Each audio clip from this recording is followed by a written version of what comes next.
All right, welcome into this edition of the Milwaukee Bucks on Tap podcast. Corey Moen, Evan Byrne. Evan, how we doing? Horrible. Yeah, so in case you missed last night's game, Milwaukee season ended at the hands of the Miami Heat, 128 to 126 in overtime. 16-point lead, 1 point in the game, heading into the fourth. Milwaukee shot some of the stats I do remember. 3 of 21 in the fourth quarter. Yeah, that'll not win you a game. Could not hit it from the ocean standing on the beach. And managed to get 45 free throws and only make 28. 45 free throws is absolutely insane. And you lose the game because of, another masterclass performance from Jimmy Butler. 42 points, 17 to 33 shooting. I guess, Evan, let's just get right into it. What did you see in Milwaukee's performance last night against Miami? Again, I saw a really good fought-out game until the fourth quarter. When you can't make a basket to save your life, you're not going to win. You don't deserve to win, in my opinion. They were playing the game of getting to the free throw line and making one of them. That was the fourth quarter for the Bucks. And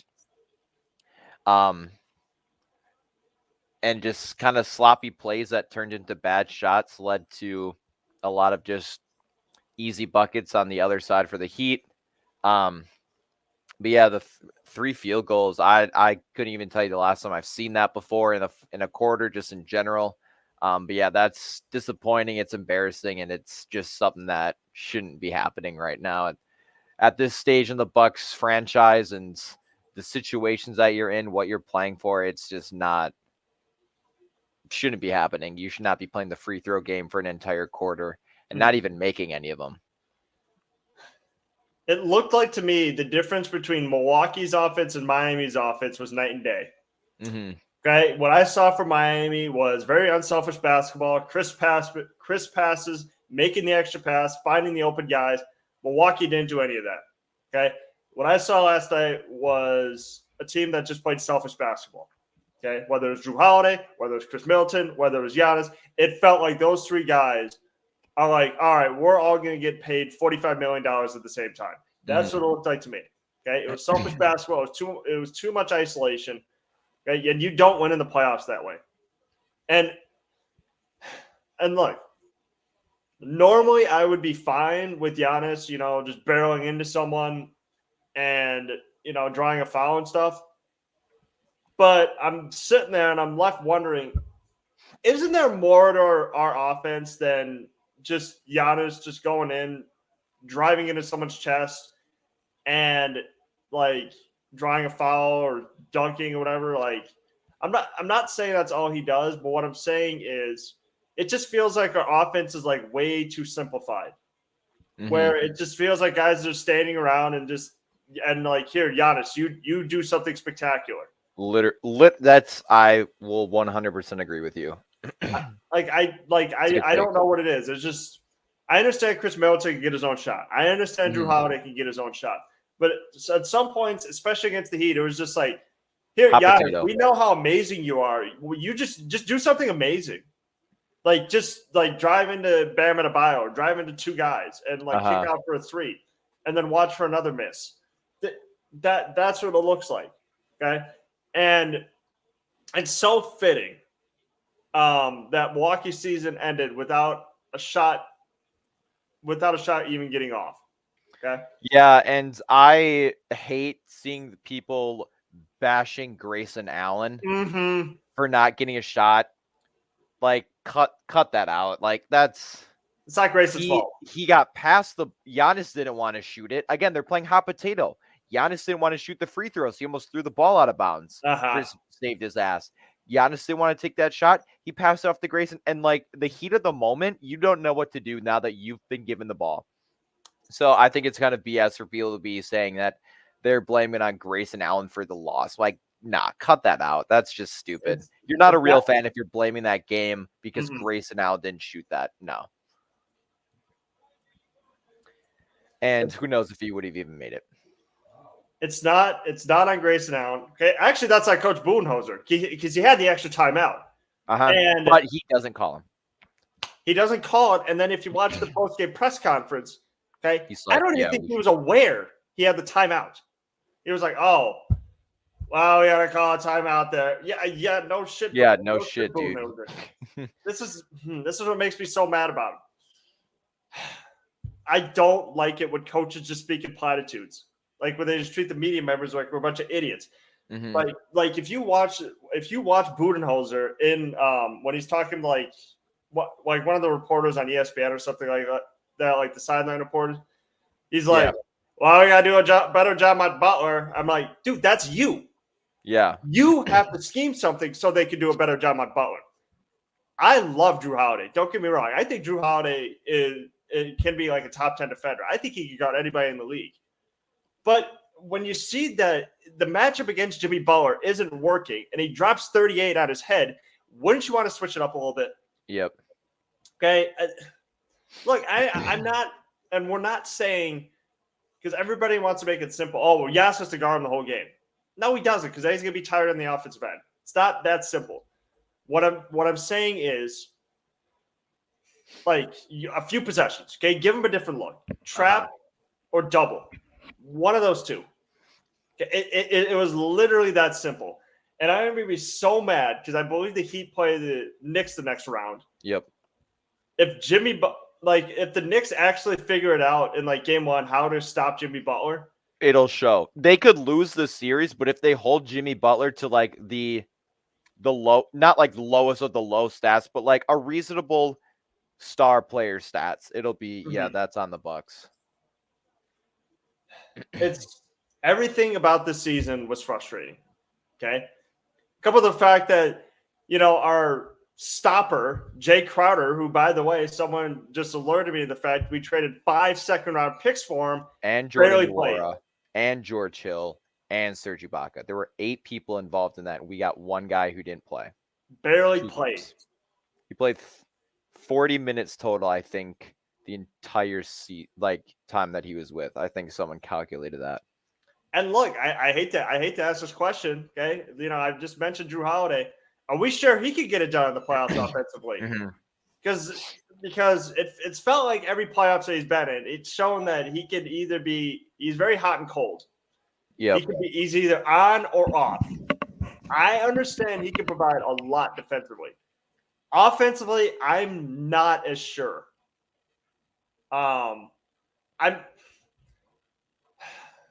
Is he better than is he better than Bledsoe? I mean, that's my question. Yeah, 100%. Okay, all right. I think he is too, because I think Bledsoe is worse than him. But it felt like he put up in a couple of those games. He put up Bledsoe-like numbers. Yes, that can't be denied. He did put up Eric Bledsoe type numbers. I think he is a better player than Eric Bledsoe, and he provides more to this team than Eric Bledsoe did.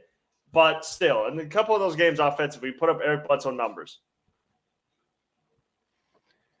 And it's hard to see that guy who led you to a championship his first year here just disappear. It's tough and it's heartening, but it wasn't just him. But it's also one of those guys where we need to rely on you. Again, we always say he's not supposed to drop 30 to 40 points every game in the playoffs. That's not realistic. It's not going to happen. But to shoot 4 for 11, and then 2 for 6 from 3 in the last game, shoot 2 for 11 from 3, Brooke should not be outscoring you. Hypothetically, Brooke isn't our number 2 scorer, number 3 scorer. He's our 5th out of the starters. But yeah, it's tough, and I honestly do not know what is going to happen this offseason. Here's one thing I did hear, okay, and I think you read the same thing, is according to Shams Charania, obviously Mike Budenholzer is on very, very shaky ground. Yeah. Which I don't know what that means. Obviously they probably haven't had a meeting yet, but I don't expect Mike Budenholzer to be the head coach of the Milwaukee Bucks next year. I don't know how you can after this. I really don't, because look, And now we're going to start to do revisionist history where it's like, well, the championship was kind of fluky. They still won it, but anybody who decides to say that, I can't necessarily disagree with them. And it's one of those, I was thinking about this earlier, where it's always if Kevin Durant's foot wasn't on the line, Kevin Durant would have won the championship. No. That doesn't automatically, if the Nets win that series, it doesn't 100% guarantee a championship. And now you flip that situation of, let's say Chris Middleton's foot was on the line and hit that shot, and then the Bucks lose in overtime. Mm-hmm. Then that's going to win. People are like, oh, well, if Chris Middleton's foot was on the line, it's like it should have, could have. That's 2 years ago. Who cares? Let's get it happened. Obviously, I'm saying it from a Bucks fan perspective of like, oh yeah, but like even people like in comments on that, it's just like it's been 2 years. Get over it. Like, there's no reason to go back and just talk about this. Is just stupid. And I think there's been, for the past playoff runs where we came up short, there has been a lot of vitriol to Mike Budenholzer. And it still felt like after we won that championship, it's like, he's not a good playoff coach. We're happy that this happened. Mm-hmm. But I think at the same time, it's just the same thing keeps happening over and over. Yeah. Okay? I don't know how many years we could say, Bucks win, like, say, 55 games. Okay, get to the playoffs, get out in the second round, and then, what happened? Oh, well, Coach Budenholzer has had trouble adjusting. Okay? I think this is – I think every contending team has its like falling off point or whatever. I'm not saying the Bucks aren't still contending. I still think they are. But I think the falling off point was Mike Budenholzer's tenure as Bucks coach was this loss to Miami. Like, you can't lose in 5 games as a number 1 seed, the best record in the NBA, to the Miami Heat. You're missing a lot.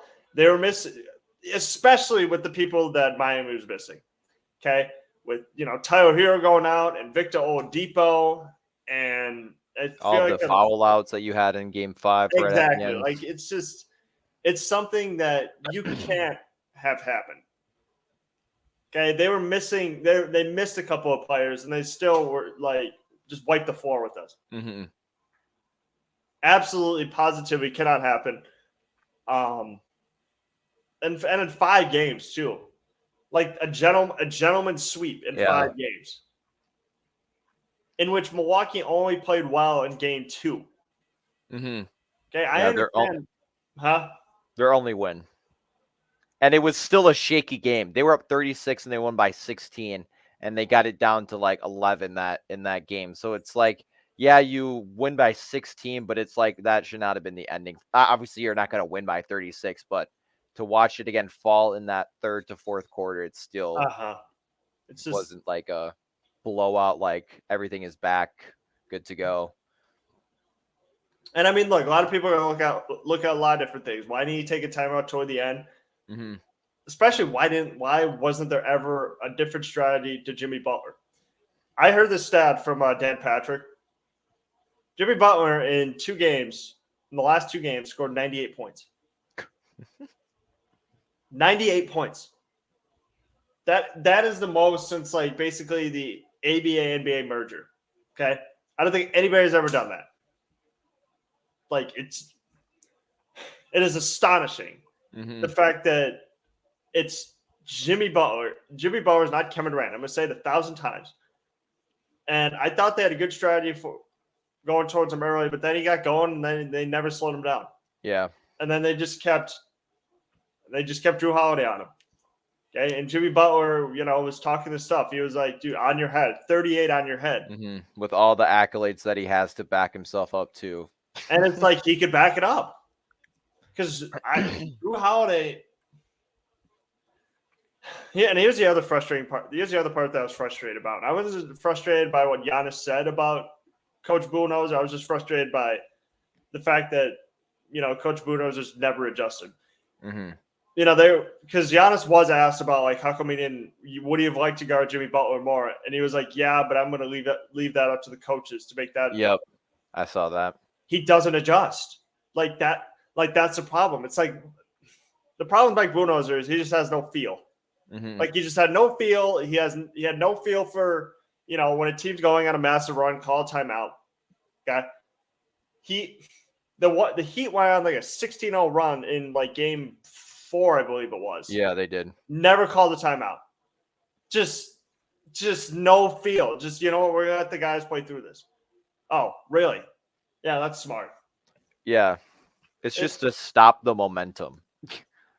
Like that's all the timeout is used for, is to just slow it down, let them revamp or like get ready to go back out there and just figure something out to kind of switch. But yeah, it wasn't good.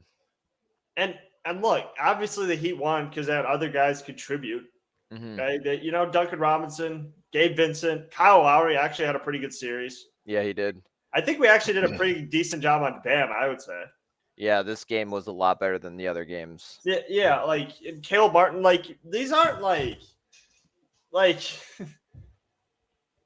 it's so night and day because it's like these aren't high draft picks from Miami. Some of these guys are undrafted. Some of these guys are like when the first or like second round or something. These aren't like high draft pick guys, and they made it look like Milwaukee didn't even belong on the floor with them as an 8 seed. Mm-hmm. That's what happens as an 8 seed sometimes. Is those teams are usually pretty scrappy, exuberant, energetic. All three things that Milwaukee wasn't. Just rested on their laurels, and it cost them. Yeah, I think the hardest part about like this series, this might take like a minute or two, but like, so I don't know. I was digging around the other day, or yesterday, to find this because I knew I had it, but Yeah. like so many people I think like devote like themselves to like something. Like there's always something that you devote yourself to, and I devoted my life to the Bucks and the Brewers, Yeah. and like no matter what, like I will like there. You couldn't pay me any amount of money to like switch, Mm. and I just remember like my dad would take my like me to like these Bucks things growing up, and it's like this is what I want to focus on, and like it was like 2005 is like when I really had like the memory. I found this. All right, I'm gonna read off some names. Okay. So we have general manager Larry Harris and Yep. head coach Terry Stotts. Yep. We got Bogut, Kukoc, Joe Smith, TJ Ford, Bobby Simmons, Michael Redd. The first of third stints of Ursan. Got Desmond Mason, Mo Williams, Reese Gaines, Irvin Johnson, Charlie Bell, Jerry Welsh, and Dan Gazarich. So I found the old like autograph sheet that I have. Oh boy. Like this was like my first memory as a Bucks fan, and it's like, dude, these guys, these teams were bad. And I like right in front of me, for can't see it, but I'm looking at I went to the home opener of Andrew Bogut with my grandpa, and it's like I I witnessed so many years of just bad Bucks basketball, and I went to games every year, and it's like so many people just disappeared. Like Yeah. all the Bucks fans were just not existent, but I still went every year because it was a fun thing to do with my dad and then eventually younger brother. And then obviously you get Giannis and he starts to kind of emerge, and then here comes all the fans now that this Giannis guy is good after a couple years of playing. But like, I think what like I'm taking 2021 for granted because of all the failures. I'm not going to say failures. All of the just unsuccessful seasons and just underperforming. And then you finally just come out and you get a championship. And now like I think it's one of those things where it's like I just expect it to happen so often that I'm like it takes me away of like they're not going to do it every year now. This could be potentially the only one they get for another who knows how long. But it's like I don't know. Like I was looking back at them, like I forgot. Like I always got to remember like where I first started with the Bucks and like how far they've come. But like I took 2021 for granted, and like I just like again expect like success every single year. That doesn't mean win the finals every year because that's unrealistic. You can't just win every single year. But I don't know. It just like made me think of like 2021 was great, and I'll like cherish that moment with my brother and my dad for like as long as we live. But like I don't know. It's one of those things where it's like it sucks to like lose like this, but just kind of like thinking back of like where it all started and why I got into it. But Yeah. yeah, it was an interesting series, but like, yeah, again, we were so bad 20 years ago, and it's just good to see success back in the Bucks again. Now, again, bias or not, there's a lot of Bucks fans who have been fans since like 2019. Like, yeah, it's nice to get more people back, but like, I always bring up the receipts that I have on my wall over there of all my other Bucks memorabilia stuff. But yeah, it's been a ride, and I enjoy the championship. But again, we'll see what happens next year. I don't know what's going to happen in the offseason. Like I said earlier, like No who clue. knows what's going to happen. But Yeah, I mean, look, and I think it's easy for people to just be like, if you've ever been a fan for like 15 or like 10 or 15 plus years, like you're a bandwagoner. Like you only got into us like when we were good. I used to mind that, but now I'm more or less like it really doesn't affect me. And like, again, maybe that's when maybe they hadn't watched basketball before, and like that's kind of the first time they watched basketball. Which is a nice thing to just like be in a game where the stands are packed. Mm-hmm. The Bradley, for those who are listening, if you've ever been to the Bradley Center, that place sucked ass. It was not good. And so to like go to that place and just sit in like you felt like you were miles in the air. Yeah. Like you felt like you were gonna fall over. Like I remember I went to the last regular season game in the Bradley Center. And like it's a weird difference, but to like go to those games and like tickets are like dirt cheap to now go to games where it's like $40 to sit in up top. So it's nice to have the culture back in Milwaukee. But yeah, like the fan wise, it's nice to have like a full stadium. Yeah. Again. Yeah, and like you said, both of us have like dealt with a lot of lean years. Mm-hmm. A lot of Bucks fans that I interacted with, they've obviously dealt with a lot of lean years. Yeah. The newer age fans, I guess, like my friends started following the Bucks 2017. They didn't have to deal with the Brandon Jennings, like the John Salmons days, the Carlos Delfinos, the Andrew Bogut. And like some of those years were like that 2014-15 team with Jabari's rookie year.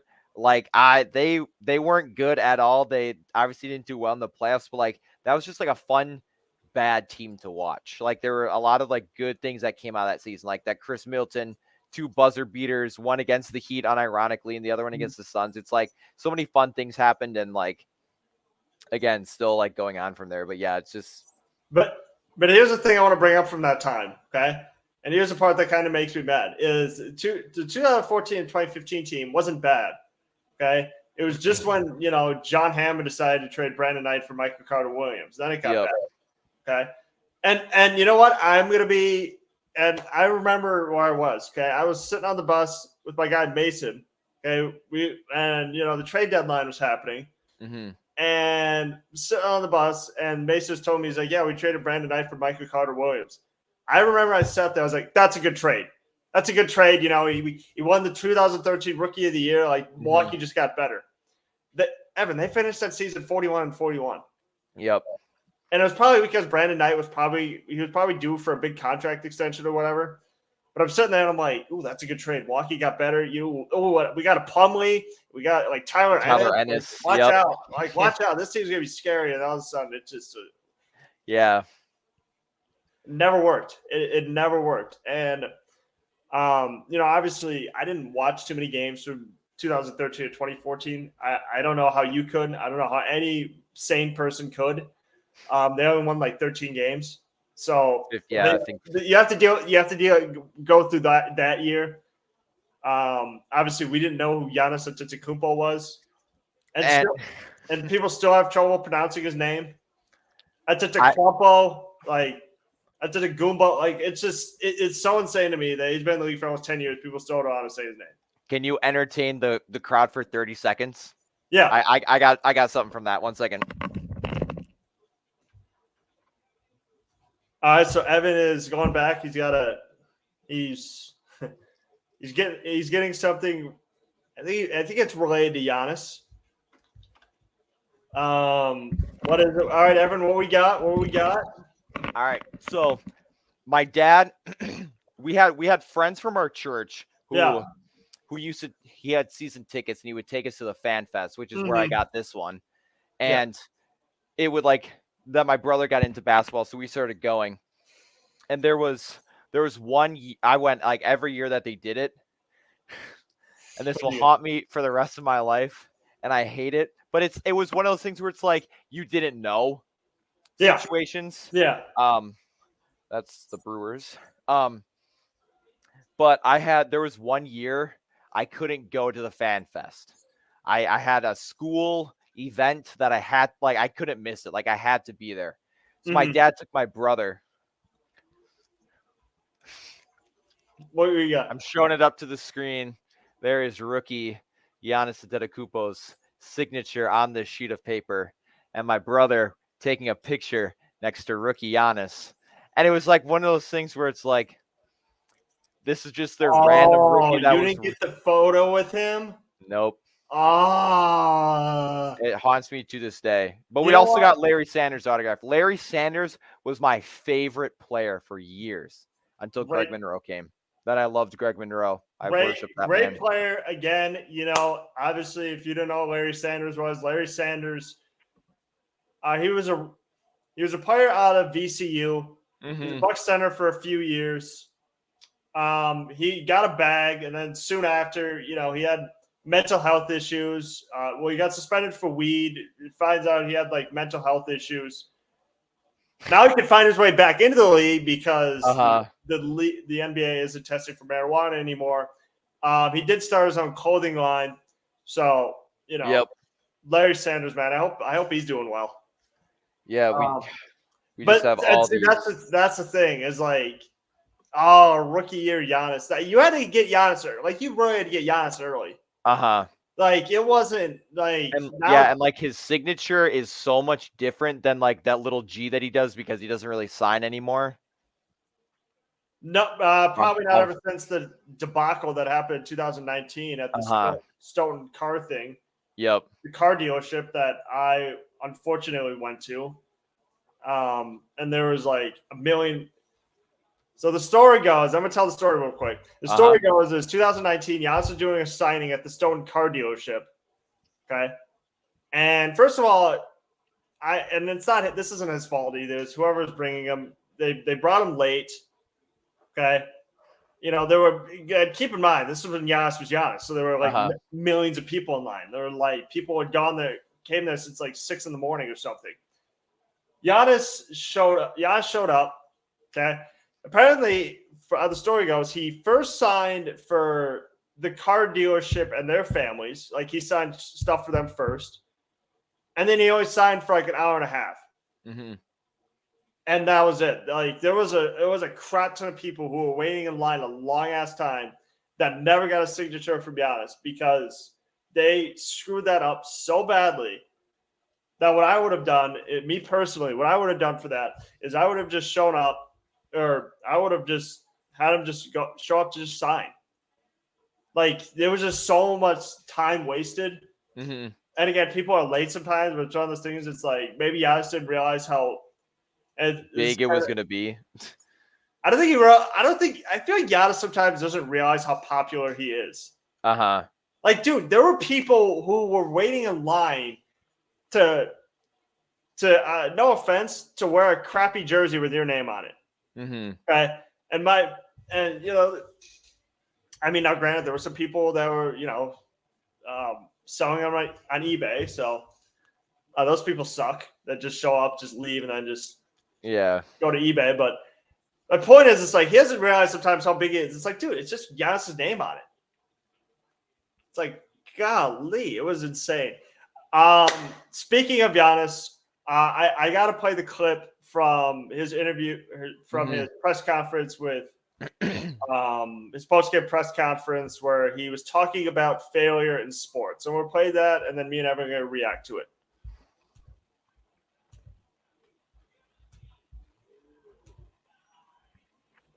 Yeah.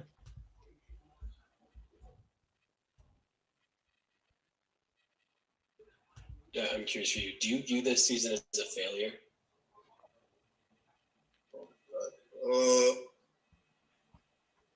Okay, because I'm not that. You asked me the same question last year, Eric.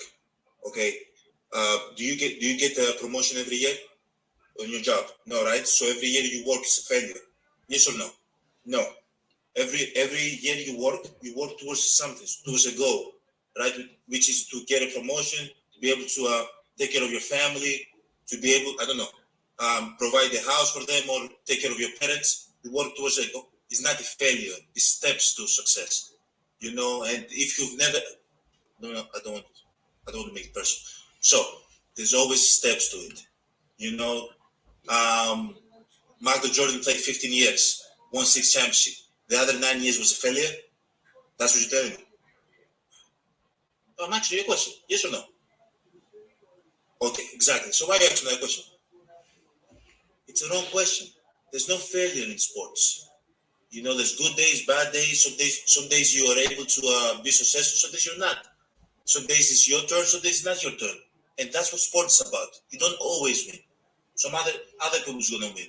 And this year somebody else gonna win. Simple as that. I'm gonna come back next year, try to be better, try to build good habits, try to play better, not have a 10-day stretch with play bad basketball. You know, and hopefully we can win a championship. Yeah, I was reading the comments on that was posted everywhere. I think I first saw it on Bleacher Report, but Yep. all the comments, well, I'm not all, but the majority of the ones that that I read were like that he answered that perfectly well. Mm-hmm. And I agree. Yeah. I think that's a stupid question, and it's a sports media person trying to get a rise out of a superstar player, and they want the player to get mad or upset, and like that. Mm-hmm. That's the goal of the question. That's like when they ask you like, would you ever play for this team? Or it's all those like redundant questions where like they're Mm-hmm. just trying to get a rise out. But I don't know. I think he answered that perfectly. I think the Michael Jordan analogy was spot on. And he didn't even answer the question back, to be honest. So it's one of those things where it's like he clearly shut the guy up for Mm-hmm. him to respond back to him because he knows that he got put into his place, I guess you would say. It's so awkward. It's so awkward for me because the guy who asked the question is Eric Name, who covers the Bucks for the Athletic.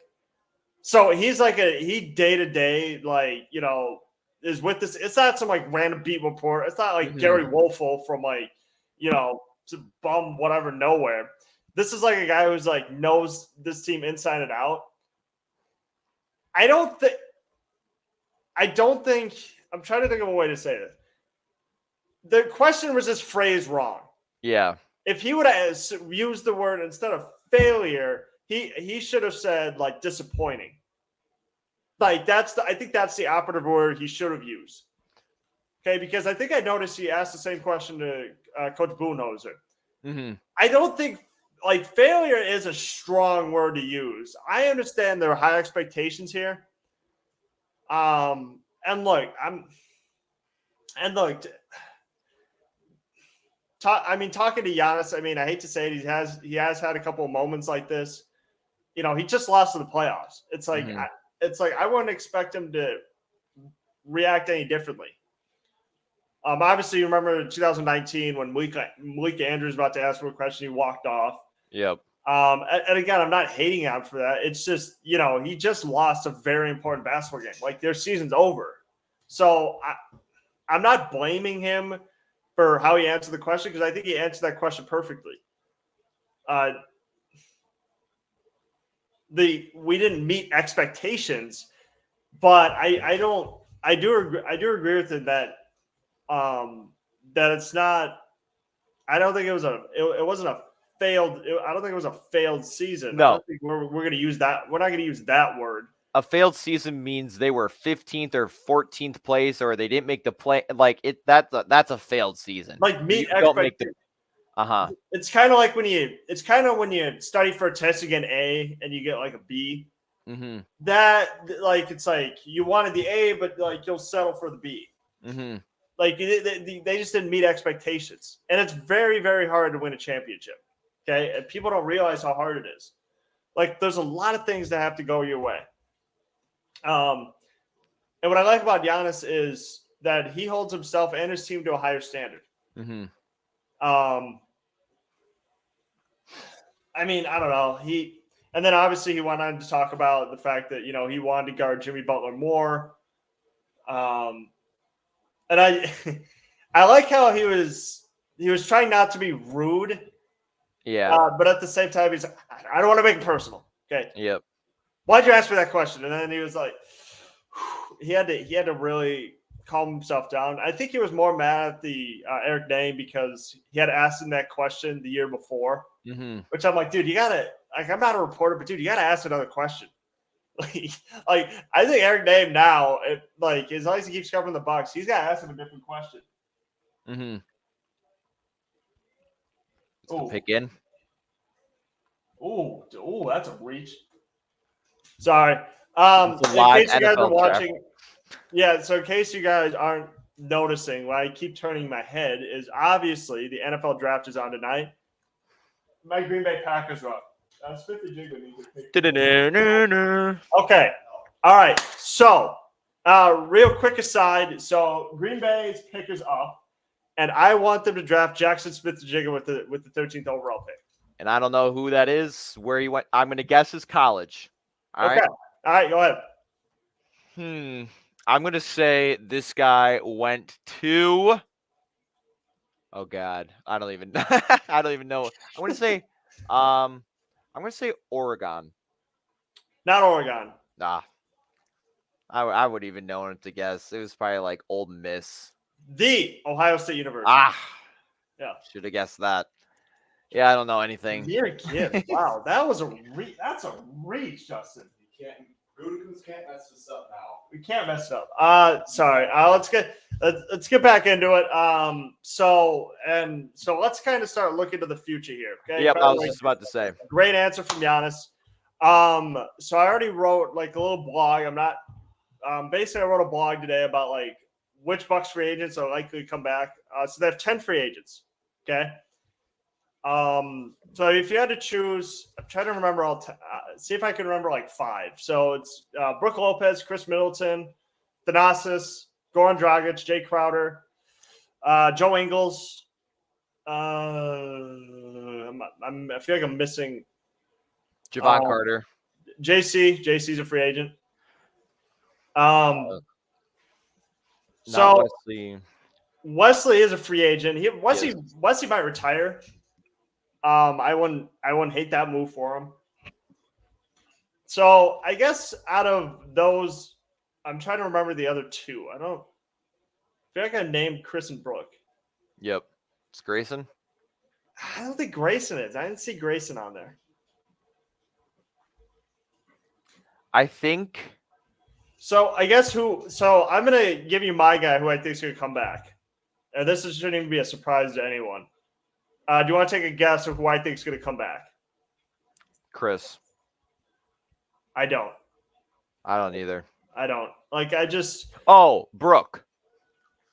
I have Brooke on my list, but the guy that I was really thinking about, and I'll just say it right now because like people are going to read this tomorrow. I'm not good at. I don't like teasing things. So the number 1 guy I put on my list was actually Thanasis. Just based on the fact that I feel like as long as Giannis is on the team, Thanasis is going to be on the team. Yep. Type of thing. Like, I don't think Alex is ready yet. Like, no. I just think that Thanasis provides a vital role for this team. I said there was no 13th guy who has had as many posterizing dunks as him. Like, there's not. Like, people could hate it love it or hate it, but like Thanasis is gonna be on the team next year. He signed a 2-year deal in 2021. I got my Thanasis poster autograph right in the back corner of my room when I met him. He's a freak. They should call him the Greek Freak. He's gonna be on the team now. Obviously, yeah, we can weed out the 3 that aren't gonna be here. Okay, because if you remember last year, John Horst did try to run it back. and it did not work at all. With essentially the same roster, which like it was essentially the same roster. Mhm. Like nobody went to free. He basically let nobody go to free agency. Okay, and I think he can't do it this time around. Okay, Milwaukee has to let someone walk. I because think it might have to be Chris, or if Chris wants to take a shorter term deal, I'd be fine with that. I just don't want to give him another big money deal. Yeah, I don't want him to do that. I think outside of like our big stars, I think Javon is going to leave. I think he's going to want too much money where if he's not going to play in the playoffs, I don't think they should keep him. I agree with you. And here's the thing. I understand he had a career year. Okay. But let's be real here. Javon Carter is very limited offensively. He is. It's nice that that he has a confidence to take transition threes. But he took one game one, and it was just like it didn't Yeah. It didn't work. Like that his play doesn't work. I don't know what I'm getting from Javon Carter. Yeah, I think he's gonna want too much money where obviously not like a amount, but like is it worth keeping him with whatever contract he would want? And now it's like Milwaukee kind of finds itself at it. Like they gotta find like a backup point guard. Yeah, like a legitimate backup point guard. Yeah, not like like they didn't play Goran Dragic. He's not coming back.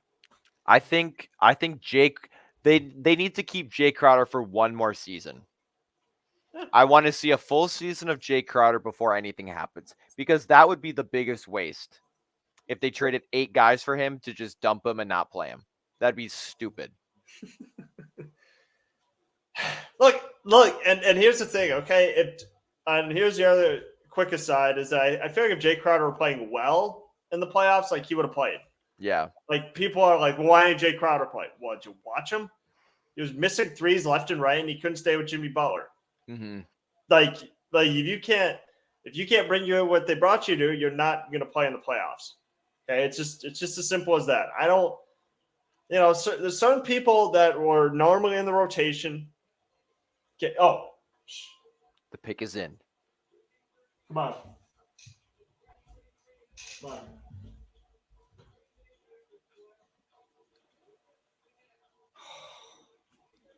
Oh, I knew. Oh, why did we go wide receiver? Oh, dang it. I thought we were going to I literally thought we were going to go wide receiver. I was so excited. I always get my hopes up for that every year. What position was it? It was Lucas Van Ness. It was a defensive end, which by the way, I don't hate, because I said we needed a pass rusher. I was hopeful that we would get Jackson Smith-Njigba, but it didn't. Dang it, I get my hopes up to Green Bay's effective receiver every year. Okay. Shoot. All right, where was I? Jay Crowder. Jay Crowder. It would be a massive weight. Yeah, he wasn't going to play. He wasn't going to play because his offense, really outside of those few games, it declined. And then his defense, he just looked a step slow. So I think if he gets himself with a full off season, okay, not just working out at open gyms, like a full off season. Train and yeah. I mean, he is an older player, and he's been on a lot of teams. So it's like, how many people are going to be vying for the services of Jay Crowder? Mm-hmm. But look, I don't know what John Horst is going to do. I mean, there's already reports that, from Brian Windhorst, which I'm going to be honest, I do kind of trust him as an NBA source that he doesn't think. I don't think this was reported. But I think it was his guess that with Giannis having 2 years left on his deal, that he doesn't think he's going to sign another extension in Milwaukee, or his next extension, which I think it's silly, but at the same time, it's like Milwaukee better start building a good team around him. Yeah. Because if you're going to let Chris Middleton walk, I'm like, okay, who's knocking the door down to come to Milwaukee? Yep. And I know it's a cute thought to be like, oh my God, Damian Lillard. Yeah. Like, I understand that's excessive. I just say because I know it's never gonna happen. It's just a funny. It's been a trend for years. That was like the Bucks getting Derrick Rose for the last 400 years. It's a nice thought to have.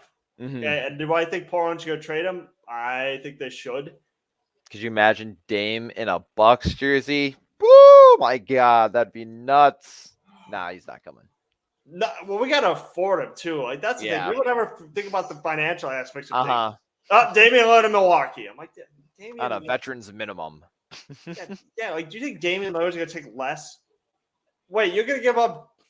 And Dame's been hurt. Like, you're really gonna give up Drew Holiday for Damian Lillard? I would dump Chris and do like Drew at the point and Dame at the at shooting guard. Like, like I don't like. I love Damian Lillard. Don't get me wrong. I think he is a top 10 offensive player in the NBA, but he's not the defender Drew Holiday is. No. And he's been hurt the past couple of years. That scared me a little bit. Yeah, it does. That little pause for cause. I mean, look, there's a lot of things we got to think about. Obviously with free agency coming up, I think this is going to be a very important free agency for Milwaukee. It is.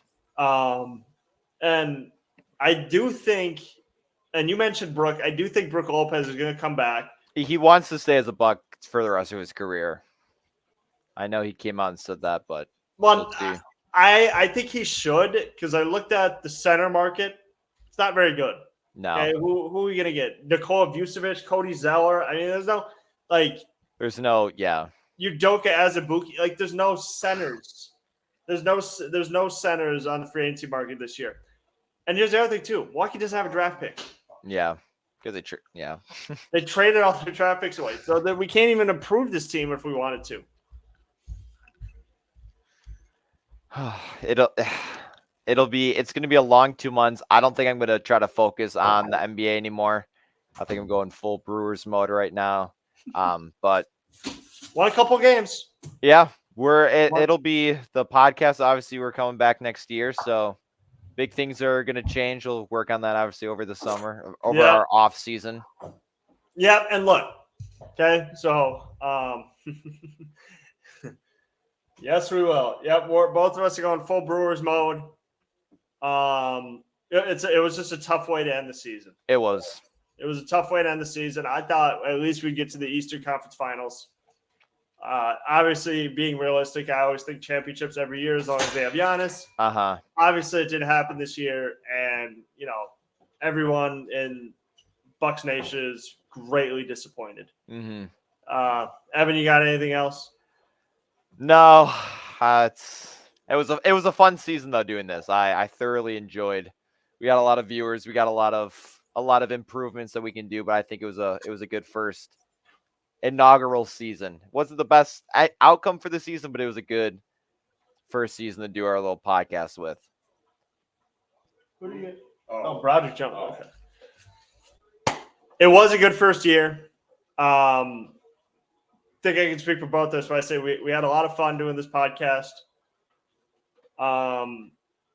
Obviously, if you guys have noticed, I gotta give this guy a real quick shout out. The guy who designed our logo. Yes. My guy, Alex Sawyer. My old college roommate, graphic design major, designed this logo. And I think both of us just want to thank him gratefully for kind of helping us start up an important thing of every podcast, which is a good logo. So shout out my guy, Alex Sawyer. It's bittersweet that, this podcast is over for the year. But we'll come back next season a lot better and stronger. So we've had ideas. Yes, we're excited. Yes, we have. So for the final time this season, thank you guys for tuning in to the Milwaukee Bucks on Tap podcast, and we'll see you guys next year. See ya.